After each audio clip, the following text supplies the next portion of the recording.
From Juliana Pena breaking a rib right before her ultimate revenge fight, to Burriolton Anders having the most even fight you will see in the entire event, here's who the pros picked for their favorite fighters in UFC 289. With some of the best fights lined up for the events, even the pros couldn't help pick their favorites this time around. Starting with the very obvious, Amanda Nunes and Juliana Pena bout. Here's one that everyone was excited for. You almost got to see one of the biggest rivals in the MMA world go at it. Especially since the last time these two met, Nunes took the championship away from Pena, even saying that she held on till the last round to beat her, just so she could prove who the real boss was. So you can get why there was a lot of hype around this fight.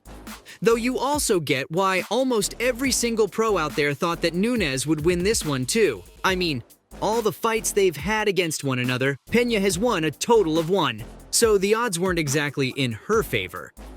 Like seriously, it's not every day that almost all sources start claiming your opponent's got a 94% chance of winning.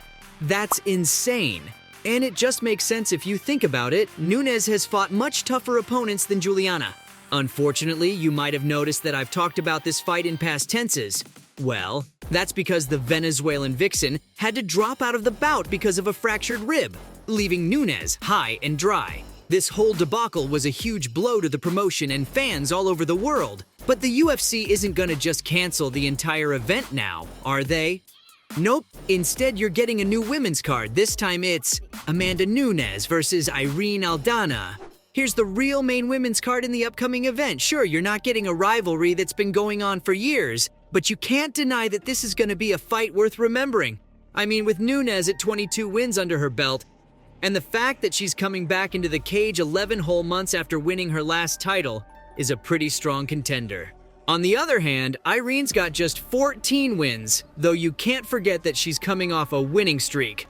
So obviously, there's one question that's on everyone's minds. Who has the better odds? That's honestly a pretty tough one to answer.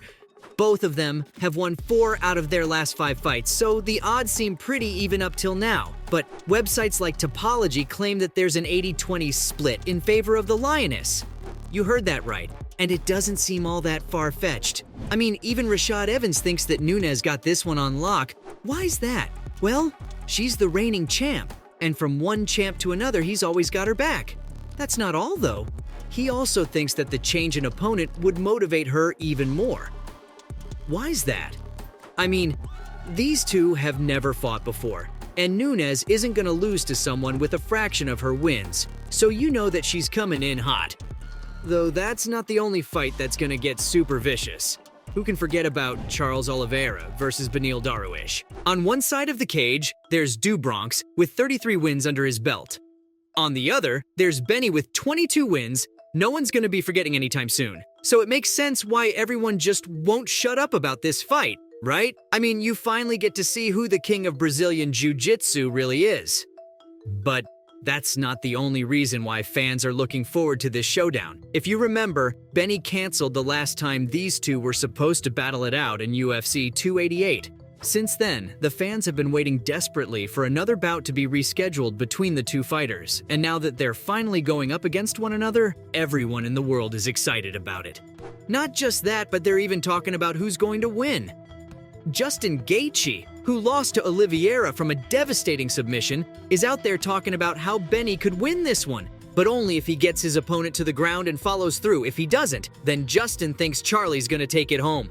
He's not the only fighter openly siding with Dariush. Even Belal Muhammad and Matthias Gamrot think he has a really solid chance at winning. And why do they think that? Well, let's be real here. Benny's got one of the best ground games in the entire promotion, and it's not hard for him to turn his opponent's submissions into an advantage for himself. The pros aside though, the internet's almost split halfway on this one, with a 52-48 split that's still in BD's favor. Now that's something no one expected. Just like no one expected 2 other fighters to duke it out in the event. Any guesses for who they are? Of course, I'm talking about Mike Malott versus Adam Fugit.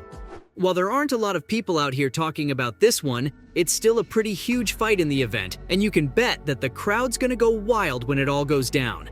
After all, it's in the welterweight division, the gift that never stops giving. So what do both of them bring to the table? Well, Mikey's on a 5-fight win streak with his total wins at 9 and only 1 loss under his belt. While Adam might have the same amount of wins, he's got no streak. Plus, he has 3 whole losses to make up for in the upcoming fight. So the pressure is on. I have to say though, everyone thinks Mikey's winning this one. Every single website or article you're gonna see is in his favor, with most of them saying that he's got a 90% chance of not just winning, but knocking his opponent out. Fair enough, because the 30-point difference in their ranking does explain a lot. But could Addy prove everyone wrong? Does he have what it takes to go against the best of the best and still win? You gotta admit that he's in for a fight of a lifetime. That could make or break his entire career.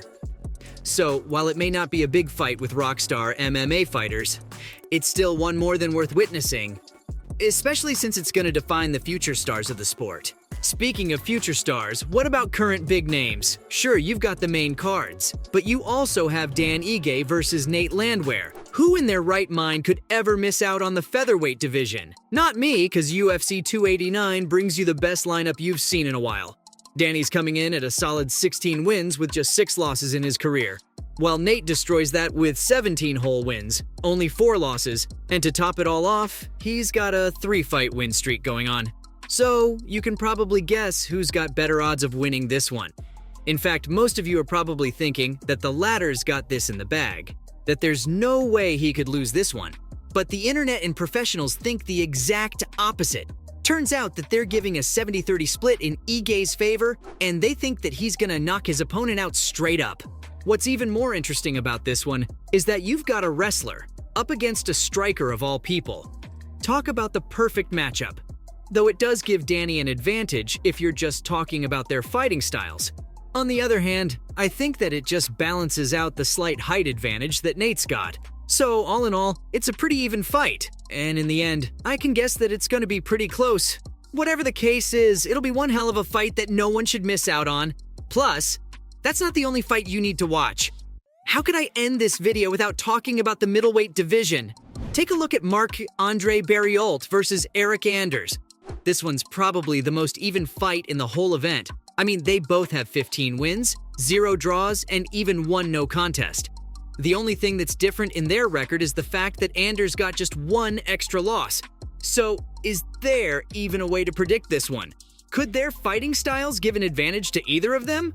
Anders an expert when it comes to Brazilian Jiu-Jitsu, while Mark's got that MMA fighting style on lock.